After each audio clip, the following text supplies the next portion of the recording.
Vanessa se tenait en haut du grand escalier de marbre, valise à la main, tandis que son mari Marcus murmurait quelque chose à sa nouvelle petite amie en bas. Celle-là même qui était la professeure de yoga de Vanessa. Sa belle-mère, Diane, était assise sur le canapé, sirotant du vin blanc comme si c'était un mardi comme les autres. Personne ne leva les yeux vers Vanessa. 10 ans dans cette maison, et voilà comment tout s'est terminé. Silence, regard en coin et un trajet Uber forcé. Marcus ne l'aida même pas à porter ses bagages. Tu retomberas sur tes pieds, dit-il sans émotion. Cette vie n'est pas pour toi. Vanessa ne dit rien.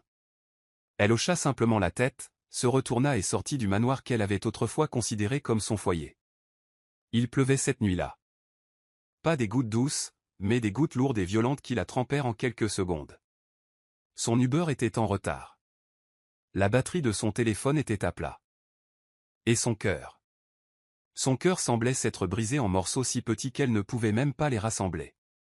Pourtant, alors qu'elle se tenait dans l'allée avec sa valise et que le vent froid lui cinglait la peau, Vanessa ressentit quelque chose d'inconnu. Soulagement. Pour la première fois depuis des années, elle ne faisait plus semblant. Elle n'avait plus besoin de se rapetisser pour s'intégrer dans une famille qui lui en voulait. Ce qu'ils ignoraient, ce qu'ils n'avaient jamais pris la peine de demander, c'était qui elle était vraiment avant Marcus. À South Dallas, Vanessa avait été élevée par sa grand-mère, Mademoiselle Loretta, l'une des rares femmes noires à posséder des immeubles pendant le boom immobilier des années 70. C'est elle qui lui avait tout appris.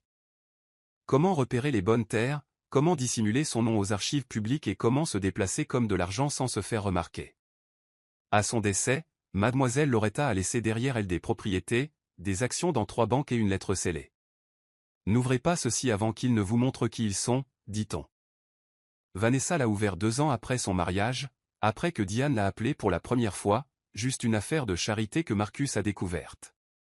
C'est alors qu'elle a discrètement tout transféré dans une société écran sous son deuxième prénom, René.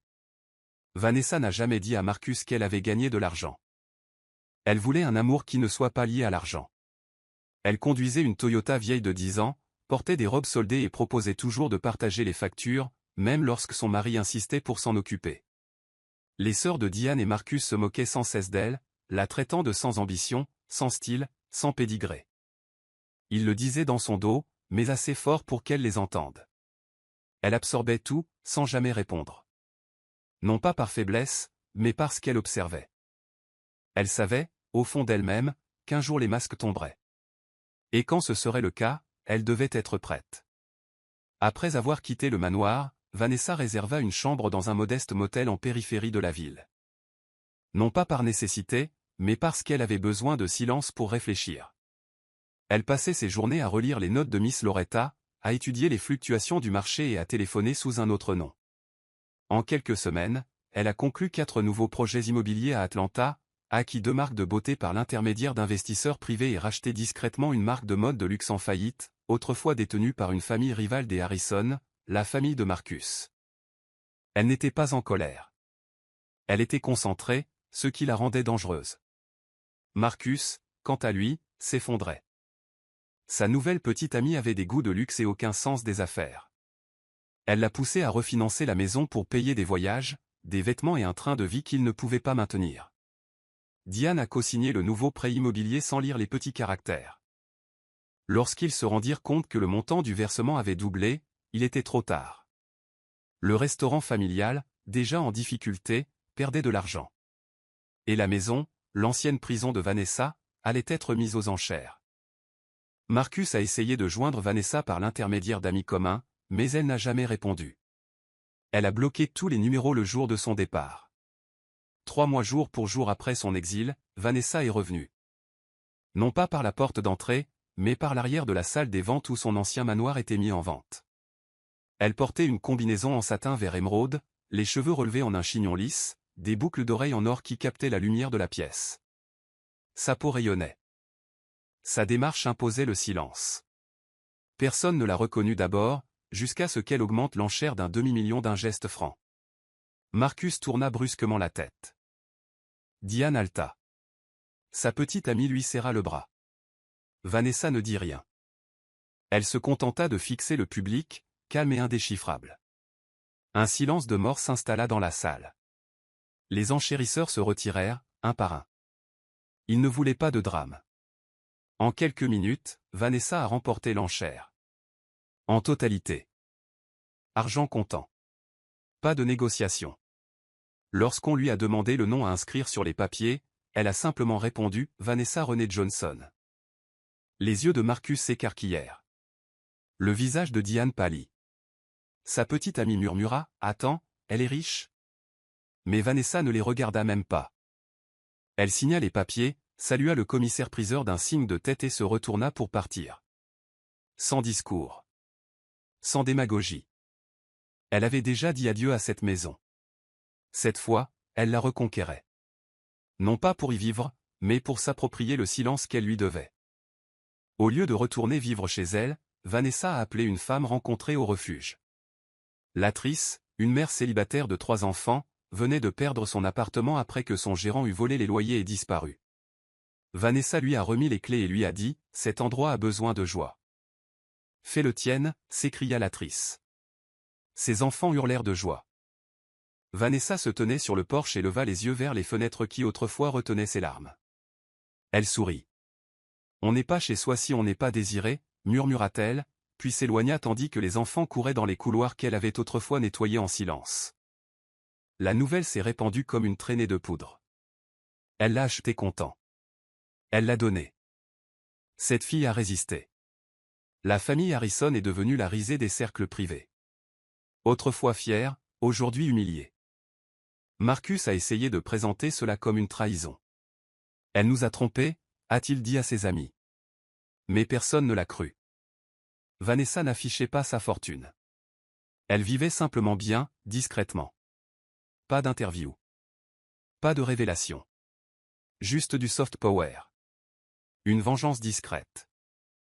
Un nouveau Penthouse avec vue sur la ville. Et la paix. Elle n'avait besoin de personne pour l'avoir gagnée. Mais ils l'ont fait. Et ils n'oublieraient jamais la femme qu'ils avaient autrefois rejetée comme indigne.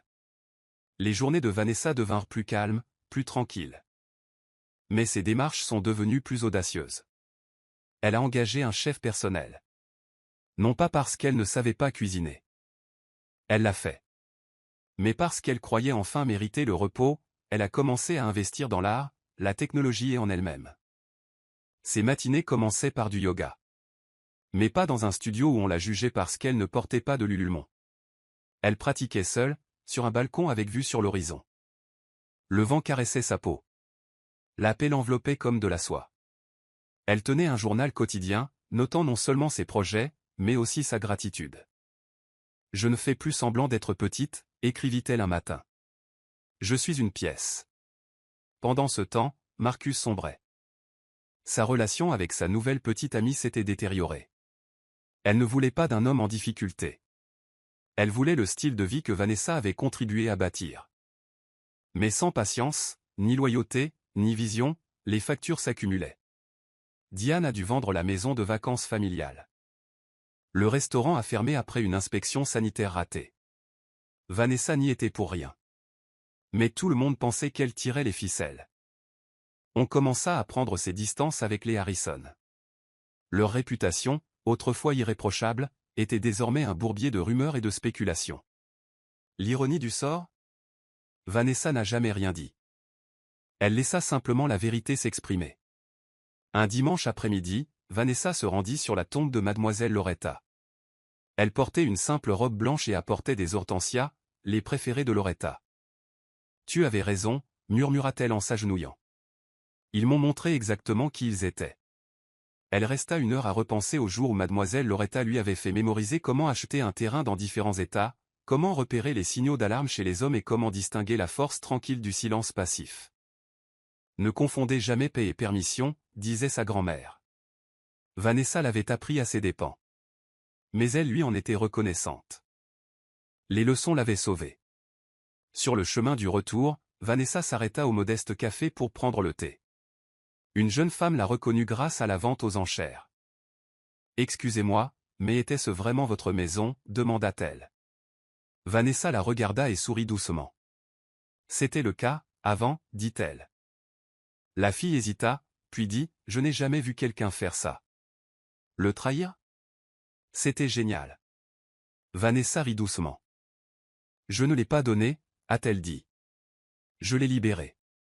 Ce fut un court instant, mais il est resté gravé dans la mémoire de la jeune fille et l'a finalement incité à quitter une relation abusive et à prendre un nouveau départ. Les semaines passèrent. Vanessa continua de bâtir, acquérant discrètement des propriétés de luxe sous différentes SARL. Elle s'était donnée pour règle de ne jamais se laisser submerger par l'amertume, mais par la clarté. Elle ne cherchait plus à se venger, mais à laisser une trace. Un soir, elle organisa une petite réunion dans son appartement terrasse pour quelques amis de confiance. Le jazz jouait à voix basse, le parfum des bougies à la vanille emplissait l'air. Elle regarda autour d'elle. Chaque personne présente avait été un jour rejetée, mise en doute ou rejetée par des gens qui la prenaient pour un moins que rien. Regardez-nous maintenant, dit Vanessa en levant son verre. Ce n'était pas leur note de bas de page, mais nos propres gros titres. Un jour, elle reçut un appel d'un numéro familier, bloqué mais persistant. Elle décrocha enfin. C'était Marcus. Sa voix était brisée. Vanessa. Je sais que je ne mérite pas une conversation, mais je suis dévastée. Elle l'a laissé parler. Il a divagué sur le fait d'avoir tout perdu, sur la maison, le travail, la solitude. Il a même évoqué le regard que les gens portaient désormais sur lui, comme un avertissement. Je ne savais pas qui tu étais, a-t-il murmuré. La voix de Vanessa était posée. C'était ça le problème. Je l'ai fait. Elle a raccroché. Pas de larmes, pas de colère, juste un moment de répit. Quelques nuits plus tard, elle se tenait sur son balcon, regardant la ville s'illuminer sous ses pieds. Elle repensait à toutes les fois où elle avait tamisé sa lumière pour le confort des autres. Comment elle s'excusait d'avoir existé trop bruyamment, trop hardiment, trop pleinement. Plus jamais. Elle n'était pas amère, juste éveillée. Elle a pris conscience de sa valeur, de son pouvoir, de son histoire. Elle n'attendait pas qu'on l'applaudît. Elle était sa propre ovation. Et si cela mettait les gens mal à l'aise, tant pis. Elle n'avait pas survécu au silence pour se remettre à chuchoter. Vanessa avait fini par croiser à nouveau l'actrice. La mère célibataire à qui elle avait donné la maison. Elles se sont rencontrées dans une librairie, toutes deux en train de lire les mêmes mémoires de Maya Angelou. Elles ont ri et se sont serrées dans les bras. L'actrice avait ouvert une garderie à domicile. Ses enfants s'épanouissaient. Cette maison a tout changé, dit-elle. Vanessa sourit. Non, c'est toi qui l'as fait. Elles prirent un café et échangèrent des anecdotes. Deux femmes qui s'étaient autrefois senties invisibles, avançaient désormais avec audace vers leur objectif. C'était un moment de retour à la normale. La preuve que la gentillesse, lorsqu'elle s'appuie sur une force tranquille, pouvait changer bien plus que des biens. Cela pourrait changer les générations. Le monde continuait de tourner. Les rumeurs s'estompaient. Marcus et sa famille étaient devenus des ombres lointaines dans le rétroviseur de Vanessa. Elle ne leur voulait aucun mal. Mais elle ne se retournait pas non plus. Elle s'est attachée à créer des espaces sûrs, à acheter des propriétés et à les transformer en foyers paisibles pour les femmes qui reconstruisaient leur vie. Mais elle n'a pas donné de marque à son projet. Pas de fondation. Pas de site web. Juste une femme avec des moyens et une mission. Et cela l'a rendue légendaire d'une manière que l'argent ne pouvait pas acheter. Et pourtant, malgré tout cela, Vanessa a gardé les pieds sur terre. Elle continuait à faire ses courses dans les épiceries du coin. Elle appelait toujours sa meilleure amie tous les dimanches soirs. Elle murmurait encore « merci » chaque matin à son réveil. Son pouvoir ne résidait pas seulement dans sa richesse. Il résidait dans sa grâce, sa retenue, sa capacité à s'éloigner des flammes sans rien mettre le feu elle-même. Ils l'ont chassée de ce manoir, pensant mettre un terme à son histoire.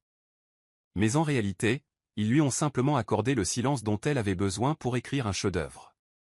Si vous avez aimé cette histoire, n'hésitez pas à aimer, commenter et partager cette vidéo avec vos amis. Abonnez-vous et activez la cloche de notification pour ne jamais manquer une nouvelle histoire puissante.